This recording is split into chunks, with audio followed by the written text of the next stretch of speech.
খানাখন্দে ভরে গেছে ফরিদপুর বরিশাল মহাসড়কের ফরিদপুর ভাঙা অংশ।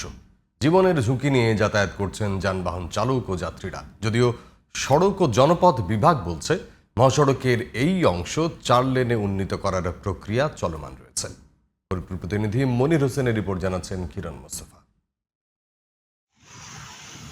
ফরিদপুর বরিশাল মহাসড়কের ফরিদপুর ভাঙা অংশের চিত্র এটি। 30 কিলোমিটার দীর্ঘ এই অংশ দিয়ে চলাচল করে যশোর, খুলনা ও কুষ্টিয়া রুটের যানবাহনও। তবে সড়কটির কোথাও কোথাও টানা 3-4 কিলোমিটার জুড়ে বড় বড় গর্তের সৃষ্টি হয়েছে। এরই মধ্যে বাখুন্ডা, মহিলা রোড, তালমা ও পুকুরিয়া এলাকার অবস্থা সবচেয়ে শোচনীয়। সড়কের এই বেহাল অবস্থার কারণে প্রায় ঘটছে দুর্ঘটনা। বিকল হচ্ছে গাড়ি, জীবনের ঝুঁকি নিয়ে চলাচল করছেন চালক ও যাত্রীরা। রাস্তা দিয়ে চলার মতো রাস্তা নাই। এই রাস্তায় একটা রুগী নিয়ে যাতায়াত করলে যে জায়গায় আমার লাগে 20 মিনিট, ওই জায়গায় আপনার হচ্ছে সর্বোচ্চ 1 ঘন্টা 1.5 ঘন্টা সময় লাগে। আর তো আজকে নতুন কিছু না, অনেক দিন ধরে যন্ত্রণা পোহাতে হচ্ছে আমাদের। গর্তে পড়িয়া ওই টাইরিয়া ট্রেন সিরিয়ে গেছে, সিরিয়ে যাইয়া ফ্রন্ট এক্সেল আউট হয়ে গেছে। মহাসড়কটি সংস্কারের কার্যকরী কোনো উদ্যোগ চোখে পড়ছে না।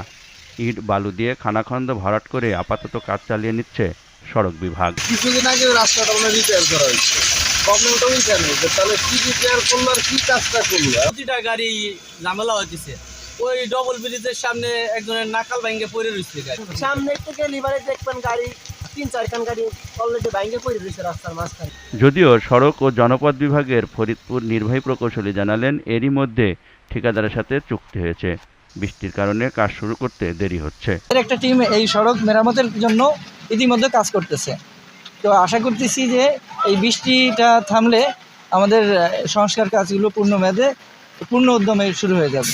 তবে কোনো অজুহাত নয়, দ্রুত সংস্কার কাজ শেষ করে ফরিদপুর ভাঙা সড়কটি চলাচলের উপযোগী করার দাবি চালক ও যাত্রীদের। কিরণ মোস্তফা, জিটিভি নিউজ।